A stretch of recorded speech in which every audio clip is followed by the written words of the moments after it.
दोस्तों हमारे चैनल दर्पण ज्ञान सागर में आप सभी का स्वागत है। 4 प्रकार के लोग कभी धोखा नहीं देते। मित्रों, हम इन 4 प्रकार के लोगों पर पूरी तरह से आंख मूंद करके भी विश्वास कर सकते हैं। हमें जीवन में कभी धोखा नहीं मिल सकता। तो ये 4 प्रकार के लोग कौन से हैं जिन पर हम आंखें मूंद कर भी विश्वास कर सकते हैं, यानी भरोसा कर सकते हैं। आज का वीडियो बहुत ही महत्वपूर्ण है, इसलिए वीडियो को पूरा देखें और चैनल को सब्सक्राइब अवश्य कर लें। मित्रों, एक बार भगवान शिव और पार्वती भ्रमण कर रहे थे तो माता पार्वती जो थीं भगवान शिव से कहने लगीं, प्रभु, मैं इस पृथ्वी लोक पर जिधर भी देखती हूँ मुझे तो विश्वासघाती लोग नज़र आते हैं। आखिर इंसान किस पर विश्वास करे, किन पर विश्वास नहीं करे, कुछ पता ही नहीं चलता। फिर तो माता पार्वती की बात सुनकर के भगवान शिव कहने लगे, पार्वती, 4 प्रकार के लोगों पर आंख मूंद कर भी इंसान भरोसा कर सकता है। ऐसा इंसान जो इन 4 प्रकार के लोगों पर विश्वास करता है उसे जीवन में कभी धोखा नहीं मिलता। फिर तो माता पार्वती कहने लगीं, प्रभु, फिर तो मैं अवश्य जानना चाहूँगी कि ये 4 प्रकार के लोग कौन से हैं जिन पर आंखें मूंद कर भी विश्वास किया जा सकता है।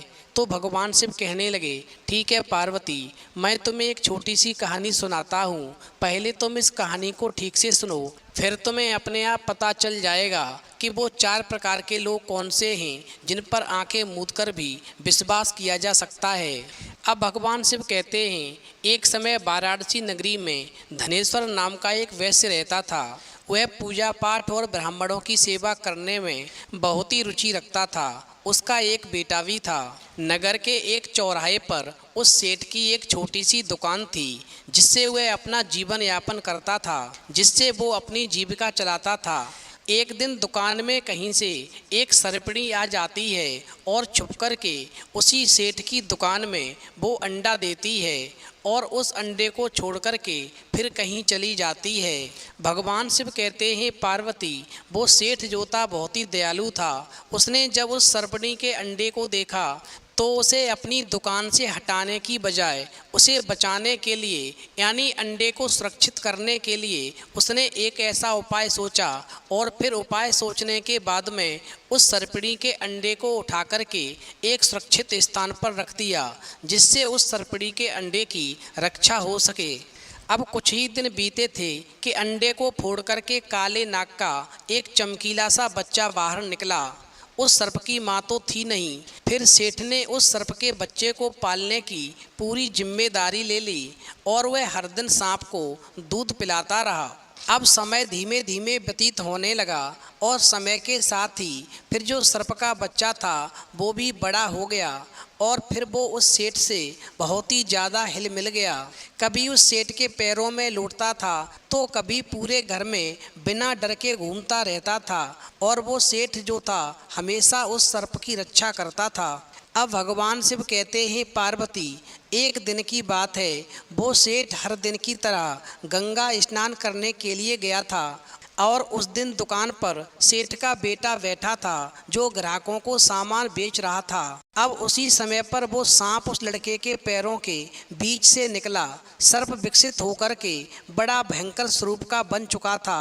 सेठ के लड़के ने कभी भी वो सर्प अपनी दुकान में नहीं देखा था, इसलिए उस सेठ का लड़का सांप के अचानक आ जाने से बुरी तरह डर गया।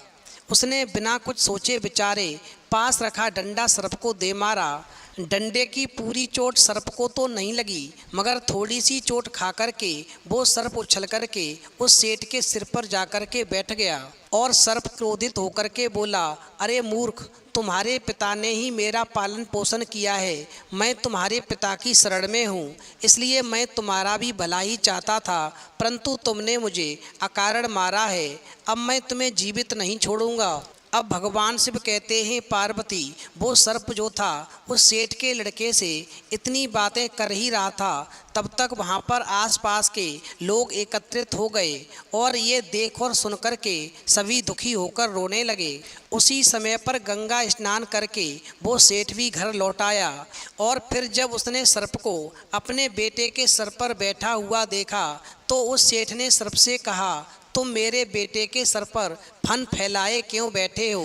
तो सर्प ने एकदम से सेठ की बात सुनकर के बड़ी जोर से फुफकार भरी। तो सेठ एकदम से कहने लगा कि विद्वान सच कहते हैं कि मूर्ख मित्र के साथ में संबंध करना अपने हाथ से जलता हुआ अंगारा उठाने जैसा है। तुम प्राणियों में उस जाति के हो जिसके चरित्र में ही खोट बताई जाती है। अब तो सेठ की बात अनसुनी करके और वो सर्प कहने लगा, हे सेठ, तुम्हारे पुत्र ने मुझे निरपराधी मारा है, इसलिए तुम्हारे सामने ही मैं इसके प्राण लूँगा, जिससे ये उदाहरण बन जाए और आगे कोई भी व्यक्ति ऐसा काम नहीं करे। फिर तो सर्प की बात सुनकर के वो सेठ कहने लगा, हे सर्प, जो कोई उपकार भक्ति तथा स्नेह को भूलकर रास्ते से भटक जाए उस कृतघ्न को कौन रोक सकता है। पर अब इतनी कृपा करो, तुम इस बालक को थोड़ी देर के लिए छोड़ दो। मैं अपने पुत्र के हाथों ब्राह्मणों को भोजन कराकर अपना संस्कार कर्म अपने ही हाथ से कर लूं, क्योंकि मेरे बेटे के मरने के बाद में मेरा कोई पुत्र नहीं रहेगा जो मेरे मरने के बाद में मेरा क्रिया कर्म कर सके।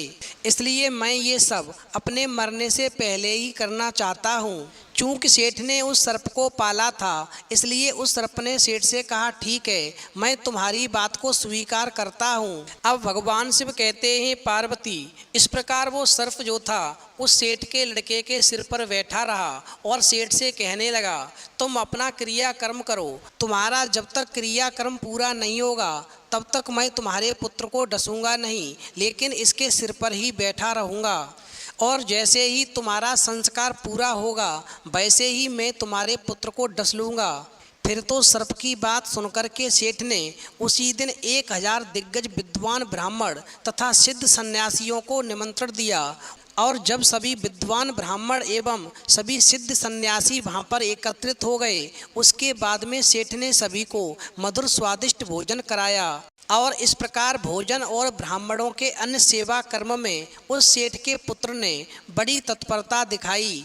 फिर तो भोजन और सेवा से संतुष्ट होकर के ब्राह्मण और संत ऋषि मुनियों ने प्रसन्न होकर के उस सेठ के लड़के से कहा, हे सेठ पुत्र, तुम चिरंजीव हो, तुम्हारे सभी शत्रु नष्ट हो जाएं, तुम्हारा सकल मनोरथ सिद्ध हो जाए। तुमने और तुम्हारे पिताजी ने हमारी बहुत सेवा की है और हम सभी को बहुत ही स्वादिष्ट भोजन कराए हैं। अब भगवान शिव कहते हैं, पार्वती, सिद्ध योगियों का वचन निष्फल कैसे जा सकता था। सन्यासियों के वचन सर्प को वज्र से लगे और वो सेठ के पुत्र के मस्तक से गिर कर के तत्काल मर गया।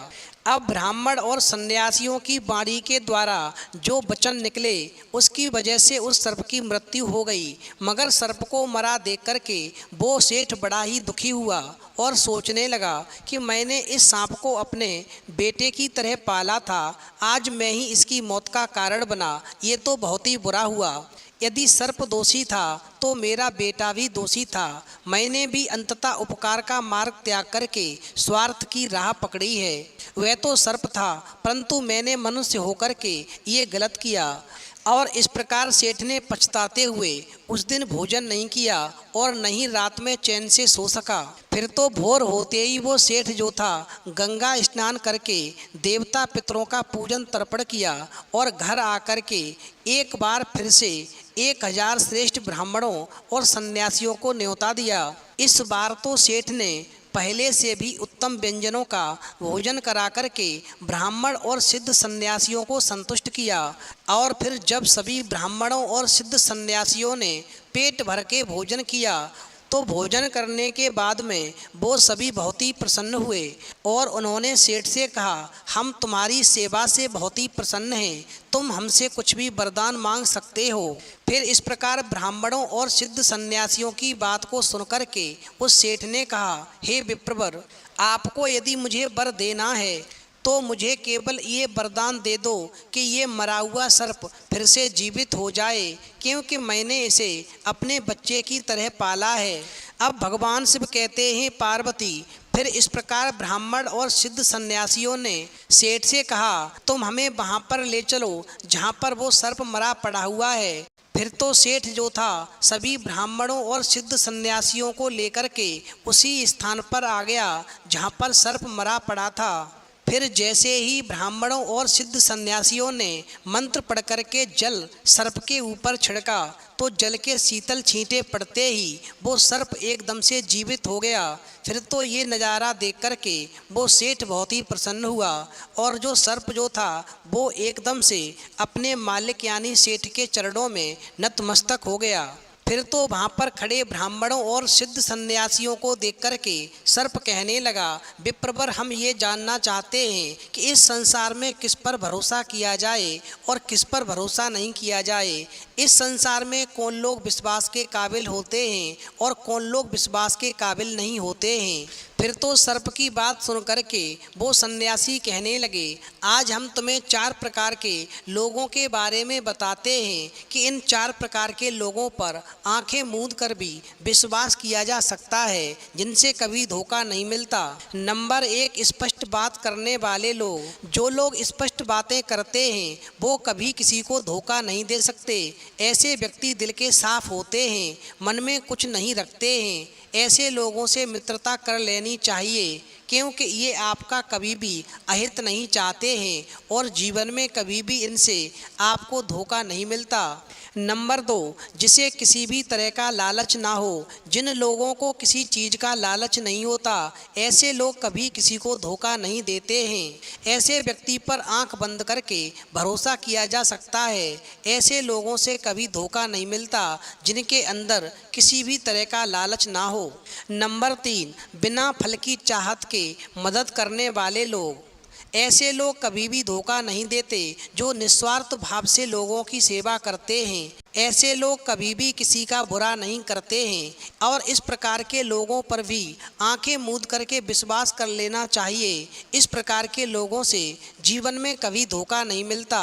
नंबर 4, दूसरों की बातों से कम मतलब रखने वाले लोग। ऐसे व्यक्ति जिन पर दुनिया की चकाचौंध का असर नहीं पड़ता है, ऐसे लोगों पर विश्वास किया जा सकता है, क्योंकि ऐसे लोग साधारण जीवन जीते हैं। उन्हें दूसरों की बातों से ज़्यादा मतलब होता ही नहीं। जो व्यक्ति अपने तक सीमित हो वो कभी दूसरों को धोखा देने की सोच भी नहीं सकता है। अतः ऐसे लोगों पर आंखें मूंद करके विश्वास कर लेना चाहिए जो दूसरों की बातों से कम मतलब रखते हों।